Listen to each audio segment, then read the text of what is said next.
This is the Neurosurgery Podcast.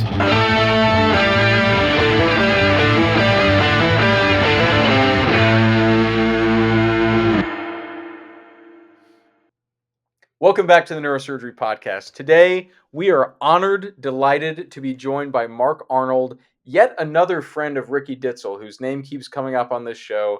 Hats off to him, who put us together with Marc, and a belated additional entry in our little mini-series about technical training outside of the operating room. Marc, we're going to get into your background and what training you're going to be talking about with us, although being a friend of Ricky, that should telegraph we're talking about service members today. But Yeah. Marc, take a moment, say hello to the people watching and listening. Hi, I'm Marc. I know Ricky through return to duty, and I had the honor of meeting him down at the Special Operations Medical Association. So I'm in the medical industry now, but my background's Marine Corps. I retired in 2018 and started in 2000 when I was going into flight school or going into officer training with the Marines. Yeah, and as we always say, Marc, unironically, genuinely, thank you for your service. Thank you for your time tonight talking with us about your service. And let's jump right in. So the way Ricky pitched you to me was the phrase attack pilot. Not fighter pilot, not commercial pilot, not passenger, an attack pilot. And I do want to acknowledge up front on the show, we've talked about aviation a couple times before on the podcast, most recently with the tragic loss of our friend Mike Groff. We had Ken Crandall on the show, who's our friend as well, talking about, non-professional pilots, people who fly in their private lives, physicians as pilots, surgeons as pilots. This is an entirely different world. And now we're not even talking about a professional who has passengers on the civilian side of things flying for United, for Delta. We're talking about, again, an attack pilot. So, Marc, how about to just set the stage for our listeners and for me, learning as much about this as anyone else listening to you today, what does that mean? What kind of aviation is that even like? And so just describe the flying and the job for us, and then we Sure. can dive into how one learns to do that. Yeah, it's just a mission like the jet that I flew, the 88B. A stands for attack. V is interesting where it stands for vertical or V stall. So the Harrier could take off vertically and land vertically. We were on a little ship with a battalion of Marines, helicopters for attack and support, and Harriers were the attack support or kind of that close air support that would support that Marine Expeditionary Unit. So and then the 8 is the number it has, and B is the B model, which is a fun story if you ask about ABC models. But aviation for me backs up all the way to being a kid in Cleveland, watching the air show. I remember having like a 1980s T-shirt with the Harrier on it. So I had the dream to fly. Went to college in Ohio. You really can't throw a stone without hitting an aviation something in the state of Ohio. Yeah. So that's what all started for me, and then went into flight training with the Marines after 6 months of training at the basic school where all Marine officers get started down in Quantico. But attack aviation, differentiation between attack and fighter, the A versus F is attack. I mean, the Harrier can do air-to-air fighting, but it's when, the wheels have come off the bus, basically. If the Harrier's doing air-to-air dogfighting with an adversary, is because the U.S. Air Force has been waylaid, the Navy's been waylaid, and no other fighters are out there to do air superiority cover for us, because our primary mission is to basically come in contact, close contact with the ground, the infantry, and support them, visually, with weapons, all kinds of reconnaissance type stuff. So that's where we live. That's our bread and butter, and then we depend on our Air Force and Navy brethren to keep the airspace above us safe, so we're not getting shot at when we're trying to do that mission.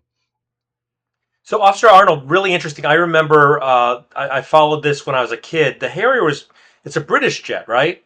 British Aerospace, and then brought over by McDonnell Douglas, and had some pretty bad nicknames when it first came over. The 88A, they call it like the North Carolina Lawn Dart, the Widowmaker, crashed a lot. It didn't have a two-seat trainer, which is what the B model had that I flew.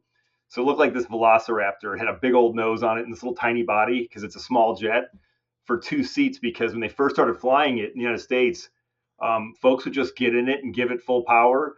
And then just stop it because it would go so fast so quickly because it had to vertically take off or take off in a short distance that they didn't know what to do with the thing. So it was crashing left and right.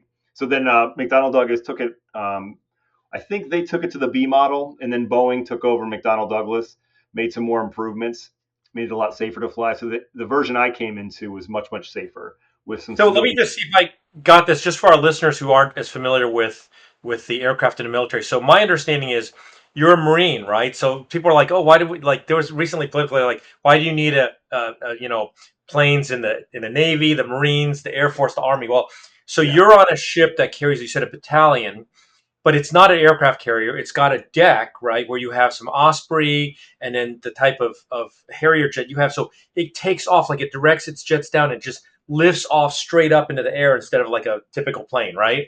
So, well, usually when we're taking off, it's a short takeoff and vertical landings. Short takeoff is STO, vertical landing VL. So STOVL is what we do. You'll see the British have like a little jump, like a ramp at the end of their end of their ship. The U.S. it just drops off flat.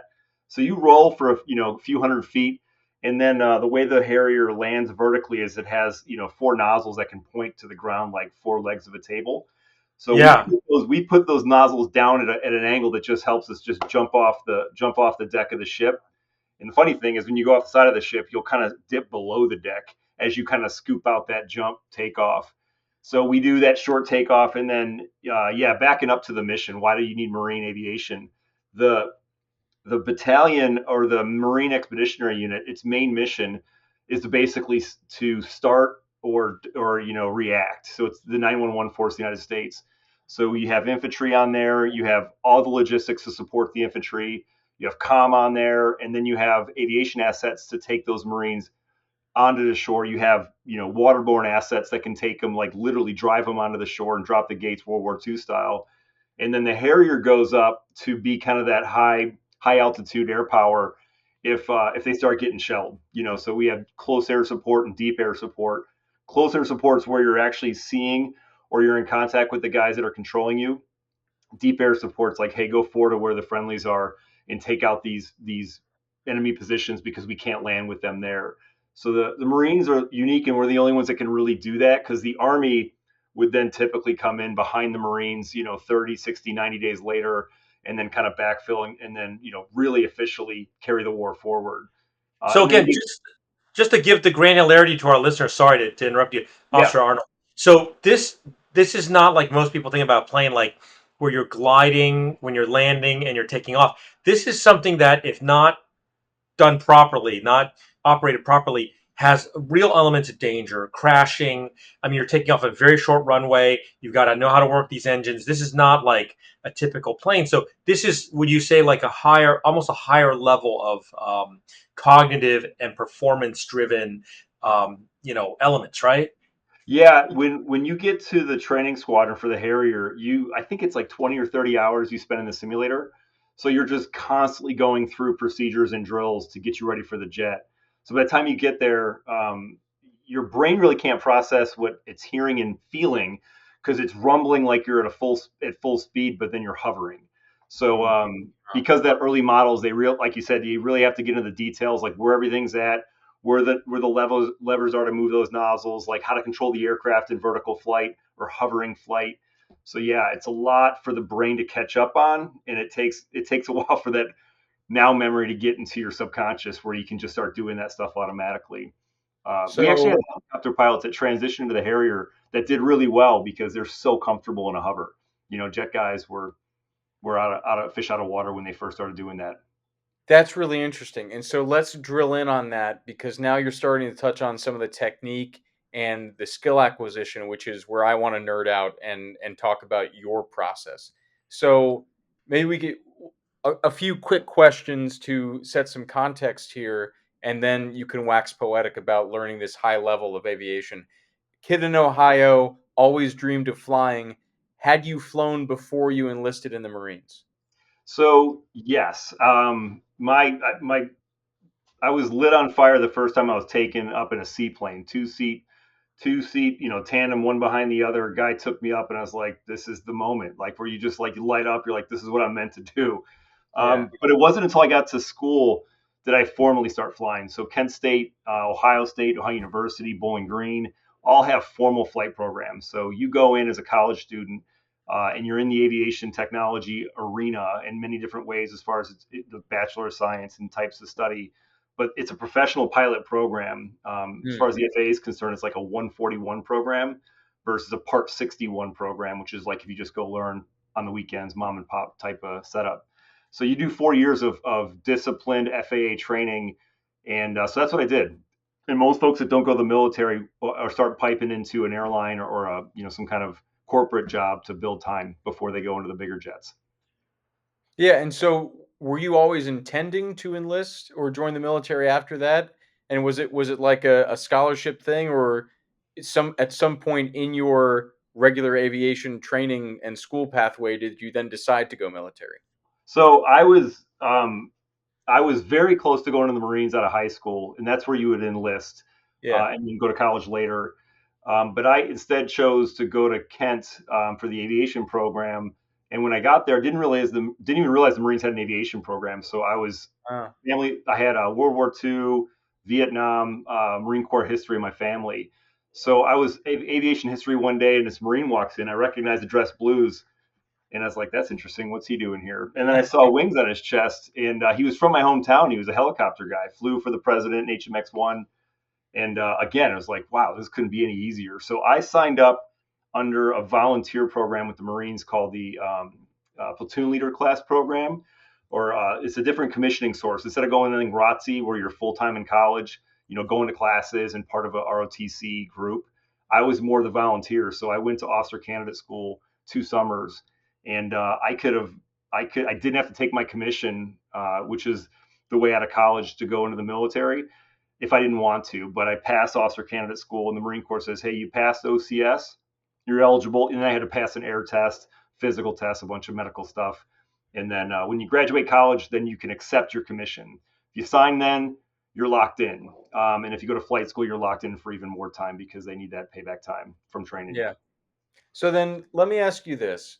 And I was curious if you had flown before you got on this attack pilot road, because that's not a skill that people can really show up with from most walks of life.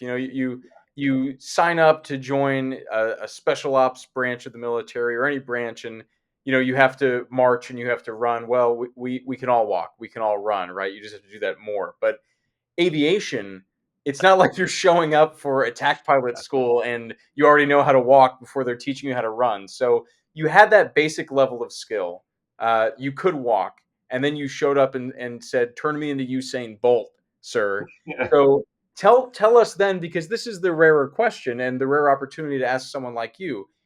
Talk about the first time you were in this kind of aircraft.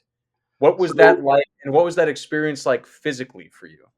we'll start slow. I mean, any college graduate could test into an aviation program with the Navy and the Marine Corps. I'll do a little recruiting pitch here. The Navy and the Marine Corps you prove yourself. So you'll pass the written air test. Physically, you got to pass the physical fitness test, and you got to pass officer candidate school to show that you can lead and have the capacity to lead. I should say you learn to lead later. Once you get through all that, you show up in Pensacola with every other Navy and Marine flight student, and they put you in an aircraft like you've never seen it. So when you have that experience, sometimes it's a detriment, as I'm sure you can imagine. Like in medicine, if you switch gears and you're bringing your habits from another institution or another type of training, that can sometimes weigh you down because it's not done that way. So I stepped into We say the same things to interns when they match a neurosurgery. We tell them, I don't care how they did it where you went to medical school. You're here to learn from us. Empty your head. well, and that's where I was always taught to come in low, under the radar, just keep your mouth shut, improve yourself, on the grade sheet or in the aircraft. But you had guys that didn't do that. They're like, I got this. Like I came in with about 400 hours of flight time into Pensacola, and I just showed up, and the guy's like, wow, you can clearly land this thing. I was like, yeah. He's like, what else can you do? I was like, well, we'll see. So you come in like that, but we had guys that wouldn't learn, and they rolled out. Like these guys had sometimes over 1,000 hours of flight time, but just couldn't break that. Couldn't take instruction. And a lot of what the Navy grades, because it's a naval flight school. They grade on how fast you learn and then how well you do once you're there. And you can imagine if you got a guy who may have more flight time than his flight instructor total if he flew as a kid and had airplane access at an early age. You got to just swallow that pride and be like, hey, teach me. I'm moldable. So I got into a T-34, and I was pretty fast to get ahead of kids because I learned all that stuff: taking off, landing, instrument flying, all the easy stuff. It's when we started doing aerobatics and these advanced aerobatics and formation flying. That's when my mind was like on fire. I was like, I can't. This is not easy. So the rest of the pack catches up at that point, and then you graduate from Pensacola. If you can select one of three ways, you can select into jets, transport aircraft like C-130s, or helicopters. And if once you select, it's based on grades and availability. So once you select your route, then you go to an intermediate aircraft. And for me, that was in Mississippi, flying a single engine Hawk. It's I think it's a British jet. It can be a fighter. I think it is a fighter attack jet for some countries, but it was this little tiny jet with a single engine, ejection seats, two seats in the whole nine. So to answer your question, getting into that stuff, you're just your senses are on overload. But once you get a hang of it, it's so fun. You get solo time where they say, hey, just go fly a couple hours doing a familiarization flight in this practice area, and you're just doing rolls and loops and landings by yourself. It's crazy how fun it is. So, Officer Arnold, I love that. This is the neurosurgery podcast, right? So, I want to try to draw the parallels, right? So many people, just like with the flying, they're like, yeah, like I want to be a neurosurgeon, right? And then there's a whole process of like getting indoctrinated. But before that, folks on the inside like yourself, right? They got to select. They got to say who are the people we think should be flying for the U.S. Marine Corps, right? Whether it be, as you said, transport helicopters or attack aircraft. What are the features, like the personality traits you guys look for, and what are the killers? Like, oh my god, this personality trait just does not go for this profession, anyways. Maybe for let's draw JP's at the army or something, like something else you can do, but you need to have these traits to do Marine Corps military flying. Aviation.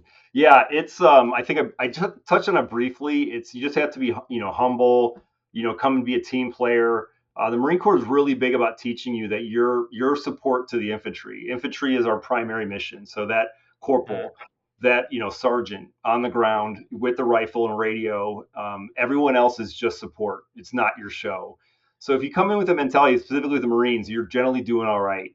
It's when you think you're something more than you are, or something is when you just focus on yourself is when you shoot yourself in the foot. So that's where guys fail. They would come in and they just couldn't let that pride go. They couldn't let their experience go, or they just couldn't take an ass chewing. It's like you got to be able to take that and not like let it wreck your day. Because these sim instructors, actually, I think about it, we get in sims for everything. So we do a lot of time in simulators, and then we get to the aircraft. That's how the military works. The sim guys were like Vietnam pilots. Some were like Korean War pilots. They would make your life hell, literally screaming at you, throwing stuff at you. And I remember asking one of them, was like, "Why are you guys such pricks?"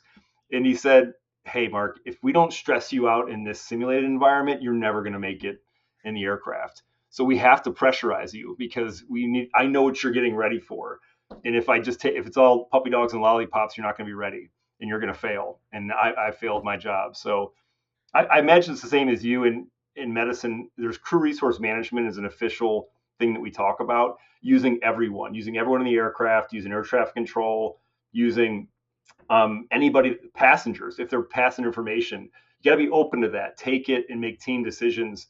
And if you really live like that, and I've seen ORs that are run like that, or practices that are run like that, you just feel comfortable because you can read that attitude, you can read that environment pretty quickly when you walk into it, and you could also read the other side of it if it's not Yeah. there. This is so funny because we've done a handful of these episodes now. We've had a professional actor on, we've had a free diver, and I think once per episode, I turn to Dr. Wang and I go, "It's just like neurosurgery residency." Like anytime, and that was my idea for this series was that if you get a group of people learning how to do something really difficult who care enough that it's their profession to learn how to do something well, the parallels are going to be much greater than the divergences. And so I think it's once a week I say to my junior residents, yes, I know I'm being an asshole. It's because I care. It's because I Yeah. care about the patients we're taking care of. I want you to do well. The day that I don't shut up and scream at you for 10 minutes because there's a typo on the list is the day I've written you off and I'm no Right. longer invested in your future, right? Yeah. And you can be a massive asshole, but in your case, it's you're saving the guy on the ground with a rifle. You're saving yourself and your craft. Um, and so I wonder because to draw further parallels, there's this thing that Dr. Wang was the first one to teach me about. I think Rene Leroux, the surgeon's graveyard, was a famous physician from centuries ago who said every surgeon has a graveyard. We go there from time to time to pray, and it's the memories of the mistakes that you made that you carry with you, and you learn from that. And I don't want to get into your actual service time, but I'm thinking more because I'm still in training myself, and I have reached a level of quote unquote autonomy within training where I can make mistakes that so far, thankfully by providence, haven't had catastrophic effects on real people yet. But I make mistakes. I think about them all the time. I beat myself up. Can you think back to when you were in flight school and attack flight school and you as you said, you go out for 2 hours, you're free flying, you're flipping and stuff. Can you think of any times when you were really green with this level of aviation and these new exotic aircraft that you were flying that you had a close call or one of your instructors really had to pull you aside or like have you had to eject in a safe environment, anything like that that you still think about? Yeah. There's a lot of mistakes you make, and I think it's being able to admit that you made them with the folks that you're training with and learn from each Yeah, other. We used to have a commanding officer that would do a moment of truth Friday, and it was all free for all to say what you screwed up, and there was Eminem. no fear of getting stomped for it within reason. You couldn't like be a complete idiot Monday to Thursday and then just get a free pass on Friday. But Yeah, that really fostered that environment. So then when we deployed, we kept doing that in the Marine Corps and in the aviation. We keep lessons learned. And when something goes down, that we brief it to the squadron and say, "Hey guys, I really screwed this up, or I really scared the living shit out of myself." And I've done that solo at Kent State. I did it in the Marine Corps, and you walk away like, "Whew!" Like now I know not to do that. And I think one time I'll probably get in trouble for this, but I was on an instrument solo out of Mississippi, and you typically fly like the 20s or so thousands of feet, and I was flying over to Jackson, and I knew how to do aerobatics, and I'm on the solo cross country flight, which is just like straight and level, so it's kind of boring. And air traffic control said, "Hey Mark, or hey, whatever my call sign was, I need you to descend and maintain such and such altitude." I'm like, okay. So I flip the jet upside down. I pull it nose low at a pretty good dive angle and just start soaring towards the ground, thinking I'm just gonna like hit this altitude in like 2 seconds. So I realized that I'm going way too fast, and you can't bust altitude with the FAA because you get in trouble quick. So I wrenched the nose up, thinking, "Oh shit, I'm gonna roll right through this. I'm gonna be in big trouble. Like I'm on a solo flight. Everyone's gonna stomp me for this." And I leveled it out in the air traffic control. Give me like 3 seconds because he probably realized I scared the shit out of myself. He's like, "Hey, so and so, are you okay?" I'm like, "Yeah, I'm okay." He's like, "All right." He's like, I'm gonna hand it out to the next controller, but you could tell that he yep. noticed. It's just that stupid stuff you do sometimes that you walk away from like, yeah, I'm not gonna do that again. It's like in Top Gun. So, Officer Arnold, I want to ask you this because I've been talking about this for a while, but I might just be full of BS, right? But I had struggled for about a decade when people were saying, in the popular press, like, aviation, commercial aviation, so safe. Why can't surgery be like that? In other words, we have checklists, we have this, we have a see something, say something, and then they throw all this stuff into the hospital, and like, well, if we just follow these rules like in aviation, then we're going to be safe in surgery. For years, and JP's heard me say this on the podcast. I He thought hates the checklist thing. I came up with this brilliant concept, and because I'm like, no checklist is going to protect you from like a doctor death, right? Mm-hmm. And I'm like, listen, here's the difference. Like when you fly American Airlines, United, Southwest, if the toilet seat in LAV, 4F or whatever, 4L, whatever, isn't right, they basically cancel the flight or they bring on maintenance and everything's delayed and you're there for hours on the tarmac, right? If there's a strike of lightning, nobody's flying, right? Yeah, So right. to me, that's like saying, well, we're going to take like completely healthy, young, normal human beings and we're going to cut their bodies because we want to do surgery, right? But as soon as there's a tumor, or like maybe there's like the patient's sick, or maybe it's like an emergency situation, or maybe it's not optimal because whatever. That's actually the people need surgery. I always tell people ask me every day, am I a good candidate for surgery? I'm like, good candidates don't need a surgery, right? And so I always thought, well, it's more like in the military where it's like, listen, there's lightning out there. You got 400, 200 feet of runway.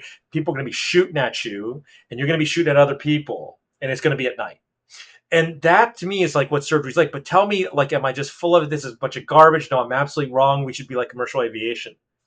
No, I don't think you should. I think the crew resource management concept that I started seeing bleed into medical, because I came home, I retired in 2018, but I came home off active duty in 2011 because my wife and I are from Cleveland, wanted to raise our family back here. So I went reserves, and I started flying in the reserves, and then I finished with the battalion doing infantry work as an air officer.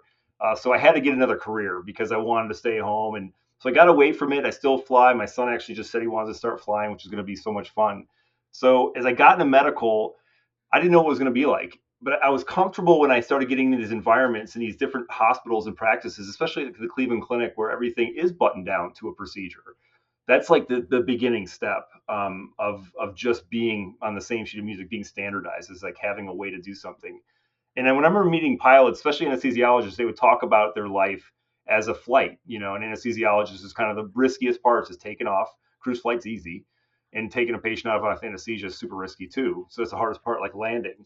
So to answer your question, you're right. Like that surgery or that what seems to should be a normal mission could go off the rails in 2 seconds, and that's when you fall back on your rote memorization skills, your experience. You're cool in the room if you're doing CRM right. You're listening to others. You're taking in everything. You're not that proud captain in the 1970s who's slapping the shit out of the co-pilot, telling him to shut up, while the co-pilot's trying to save hundreds of lives. So I think I see that, and but I also the Marine Corps in the military used what we called ORM, operational risk management. And that's where you knew you were going into a dangerous situation, and you would try to brief like what you think would go wrong to just try to mitigate those risks before you hit them if you knew you were going to hit them. But ORM on the fly is just as important, where something goes completely south and you weren't prepared for it, but you have the skills to do it. So I agree with you. You can't checklist your way into being perfect. It's part of a process, but there are cultures out there that think like that, to say, hey, if everyone does this the exact same way every time, we'll have the same outcomes. And that's like saying everyone has the same fingerprint. So I would agree with you on that level. Yeah, the same way every time is one of the favorite phrases of spine surgeons. And I think it's a rule of thumb that if someone says we do it the same way every time, they do something different every single time. Yeah. Uh, but but no, I mean there's again so much ground shared between our two professions and vocations. We always talk about ready with Plan D, and you think about this stuff ahead of time. But as you say, when you're on the fly, you have to be ready to think on your feet and react in real time, live to what you're seeing in front of you. And there are no checklists for that. But as we wrap up this conversation, we're so grateful for your time. I have two questions, one short and then one that will give you some airtime as we wrap up. First of all, what was your call sign? Pig. Um, Oh, yeah. really? So, you know, I'll throw the Air Force under the bus here. Those guys get like Killer and Viper, but Marines, it's like Pig. I flew with a guy named Duck. I flew with a guy named NTAC, who stands for No Town Ass Clown. One of my best friends. So usually the worse the call sign, the better the guy. And mine wasn't that bad. So one of You my old would say bosses, that when your call sign is pig, wouldn't you? yeah, I actually embraced it because it wasn't bad. I had some ones before that were like for things I screwed up, like Dizzy, because I kept going the wrong way off target. Nice. So Pig is from Pig, Arnold the Pig, from Green Okay. Acres. Then I had a Yeah. guy that loved the show. So the fun part is I would always say it's actually the pig, and then I would just translate that everywhere I go, like Il Porco or El Puerco, or Go so it was Porco. fun. Yeah. Well, that's phenomenal, and we always give the disclaimers that nothing here is scripted. That was truly unscripted. We did not know that it was pig until that moment. That's beautiful. So then, I do not. I'm not a comrade in arms, so I cannot call you by your call sign. So I'll just say, Mark, as we wrap up this conversation, take a moment. You made a pitch for flight school. We always make pitches for people to enlist and serve in whatever way they can, but maybe talk a bit about the way you came to know us through Ricky and Dr. Wang with RTD and SOMA and some of these organizations you've been a part of since you left the service and went reserve. Yeah, I think military leaves. You leave the military, you leave whatever service you're doing, especially with what you guys do and helping people every day and saving lives. You lose that identity a bit when you leave the military, so you look for service where you're at. And early on in pharmaceutical sales, I had docs leaning on me with patients in their practice that were struggling. And then later in life, now when I met Ricky and Dave Simons and Koshal Bhatt and physicians like you, Dr. Wang and Dr. Messawala, Lynn McGrath, like just amazing people because you guys were all coming together to help folks in need. And RTD is if everyone doesn't know already, it's a group of medics. So medics in the Navy are called corpsmen. And those are the people that are embedded with the infantry. So they stand side by side and they really have the trust and they have the ear of what's going on. So these guys took this mission outside of the military after they got out and met doctors that could help, and we're just kind of doing the good guy network, saying, "Hey, I would ask this person before I did that major thing to my body." And so when I met this group at the Special Operations Medical Association and realized everyone was doing it on their own time for free, all volunteers like Ricky and Dave, I was like, guys, how can I help? I work in the medical industry. I know a lot about TRICARE and VA healthcare.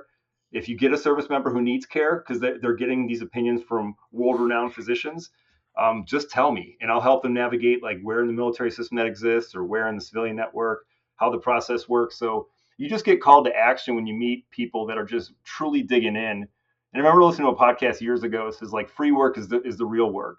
That's where you can kind of fill your gaps and your passions because you can't always find personal alignment on your for pay work. So when I met that cut of guys, went down to Soma, jumped into a bar with them. They didn't know me from Adam, and they just knew I was there to help. And you just read a person quickly. I like them. They're like, hey, come help us. And I've been with them since. So it's been an honor to work with folks and to know that there's doctors and practices out there that are stopping everything to talk to someone or give an opinion.